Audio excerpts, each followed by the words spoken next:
Okey, bismillahirrahmanirrahim. Assalamualaikum warahmatullahi wabarakatuh. Nama Cikgu Alia Fatin Nadirah binti Ali.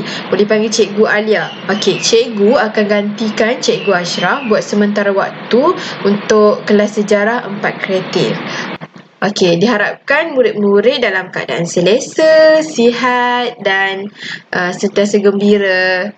Okey, kita akan teruskan pembelajaran hari ini. Okey, selamat datang ke Hotel Bersejarah 4 Kreatif.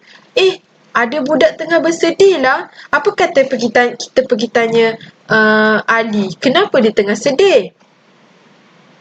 Ali, kenapa Ali sedih ni? Saya sangat sedih kerana tidak menjumpai ibu saya selepas ke tandas tadi. Okey, murid-murid, nak tak kita bantu Ali untuk cari ibunya? Okey, kita akan pergi dari tingkat ke tingkat yang lain. Okey. Kita akan ke tingkat pertama. Okey, di tingkat pertama, apa ini? Bagaimanakah asal-usul dapat diketahui? Bagaimana ya asal-usul ketiga-tiga bahan ini dapat diketahui? Okey, kalau kita lihat, ni apa murid-murid?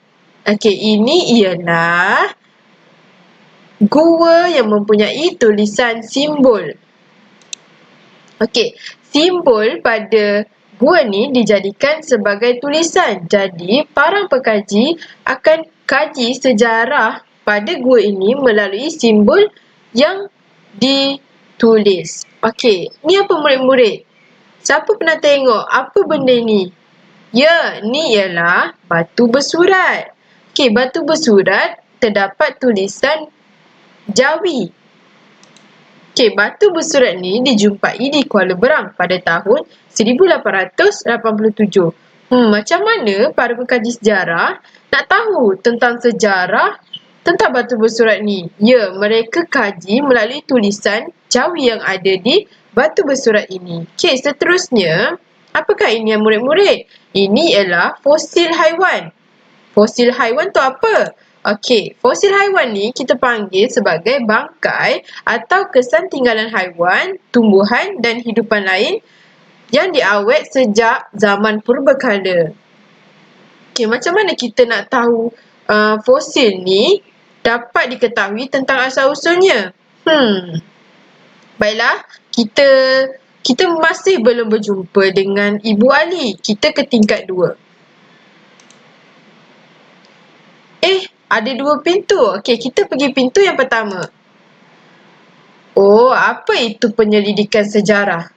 Okey, penyelidikan sejarah ni membuktikan peristiwa sejarah yang telah berlaku. Kiranya, penyelidikan sejarah ni dibuat untuk tahu tentang peristiwa-peristiwa sejarah yang telah berlaku.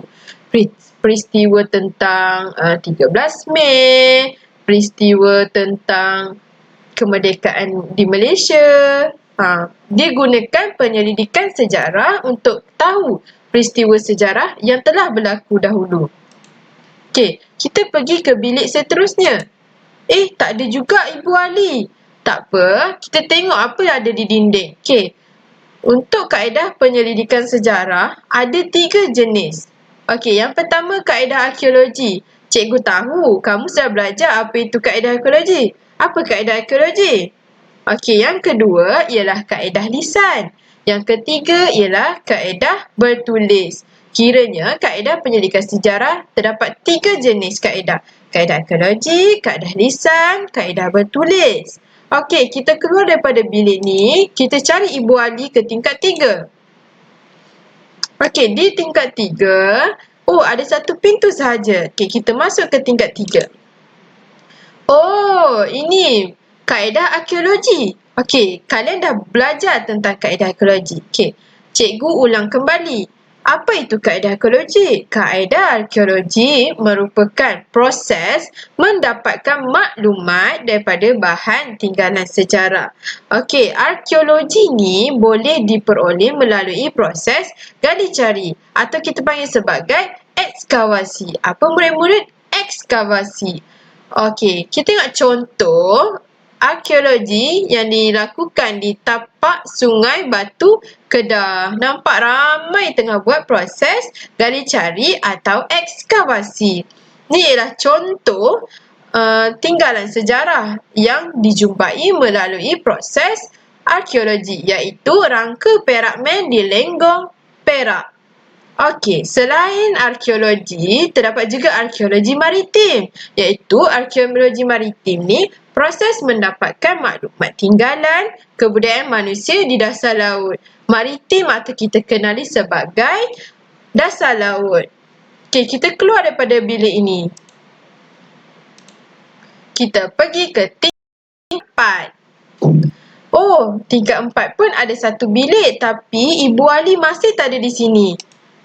Okey, seterusnya kaedah yang kedua, iaitu kaedah lisan. Okey, kaedah lisan ialah proses mendapatkan maklumat melalui temu bual. Kiranya murid-murid boleh gunakan kaedah lisan ni untuk tanya, untuk mendapatkan maklumat tentang peristiwa sejarah yang lampau. Okey, contoh situasi yang diberikan kat sini, ada seorang pakcik tua. Apa nama pakcik tua ni? Nama dia Pak Abu. Dan seorang kanak-kanak bernama Kasim. Okey, dikata Kasim yang ingin menyiasat berkenaan dengan kebakaran Pondok Pak Ya menemu bual tukang sapu di Pondok Pak Ya tersebut. Murid-murid tahu kisah Pondok Pak Ya?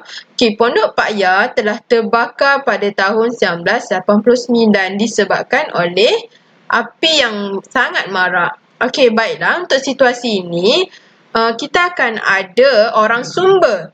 Agak-agakkan murid, siapa orang sumber di sini? Ya, Pak Abu ialah orang sumber. Kasim akan mendapatkan sumber maklumat tentang kebakaran daripada Pak Abu. Pandai. Okey, seterusnya kita keluar daripada bilik ini. Kita masih belum berjumpa dengan Ibu Ali. Kita ke tingkat yang seterusnya, iaitu tingkat 5. Okey, di tingkat 5 terdapat 2 bilik. Okey, kita masuk bilik yang pertama. Oh, ada kaedah yang ketiga. Yang tadi, yang pertama kaedah arkeologi, yang kedua kaedah lisan, yang ketiga kaedah bertulis. Okey, kaedah bertulis ialah proses mendapatkan maklumat daripada tulisan dan lakaran. Okey, dinding gua, contohnya macam dinding gua, kayu, batu dan bahan bercetak. Mungkin ada tulisan-tulisan orang zaman dahulu. Daripada situ, pengkaji sejarah boleh tahu tentang maklumat atau peristiwa sejarah dinding gua, kayu, batu dan bahan bercetak yang lama-lama tu lah. Okey, contoh dia ada lukisan pada dinding gua Tambun, Perak. Kiranya pengkaji sejarah boleh dapatkan maklumat daripada sini. Kita pergi ke bilik 506. Oh, okey. Ada langkah-langkah dalam kaedah bertulis rupanya. Okey, ada 4 langkah yang mudah untuk dalam kaedah bertulis ni. Yang pertama, kenal pasti sumber sejarah yang tepat. Kiranya kita kena tahu sumber tu sumber yang asli, yang tidak diciplak, yang tidak dimodified dan tidak diolah. Okey, yang kedua, kita kena kumpulkan sumber sejarah. Kumpul sebanyak yang mungkin. Mungkin daripada buku-buku, mungkin daripada surat akhbar, majalah. Okey, seterusnya mentafsir maklumat dalam sumber. Kini kita akan analisis maklumat yang dalam sumber yang kita dapat tu. Yang keempat, kita akan buat penulisan. Kiranya kita dah buat kita dah kumpul maklumat, kita buat penulisan. Itulah langkah-langkah dalam kaedah bertulis. Okey, seterusnya kita pergi ke tingkat 6. Kita masih belum jumpa Ibu Ali. Okey, tingkat 6 kita ada satu sahaja bilik. Oh, okey. Di tingkat 6 kita ada kaedah penyelidikan sejarah. Ada 3 kaedah seperti yang cikgu sebutkan tadi. Murid-murid boleh ambil masa seketika untuk menyalin nota ringkas ini. Ataupun cikgu sudah masukkan di Google Classroom. Okey, seterusnya kita pergi ke tingkat 7. Tingkat 7. Oh, tak ada cikgu, tak ada Ibu Ali lagi lah. Okey, di tingkat 7 murid-murid boleh bermain kuis. Nanti cikgu akan lampirkan slide PowerPoint ni di Google Classroom ya. Okay, kita keluar daripada bilik 7. Kita pergi ke tingkat 8. Baiklah, di tingkat 8, kenapa pentingnya mempelajari sejarah? Siapa tahu kenapa kita kena belajar sejarah? Baiklah, sejarah ni penting sebab apa? Sebab kita akan dapatkan iktibar daripada sejarah yang lampau. Akan menghargai tokoh. Banyak tokoh-tokoh yang telah mempertahankan negara daripada musuh, daripada kuasa barat. Dan yang ketiga, untuk memupuk semangat patriotism. Kiranya kita akan lebih rasa bersyukur, rasa berbangga jadi rakyat Malaysia. Okey, seterusnya, apa yang anda belajar hari ini? Cuba fikirkan. Ya, kita belajar 3 kaedah penyelidikan hari ini, iaitu kaedah arkeologi, kaedah lisan dan kaedah bertulis. Okey, baiklah. Sekian itu sahaja daripada cikgu hari ini. Assalamualaikum warahmatullahi wabarakatuh.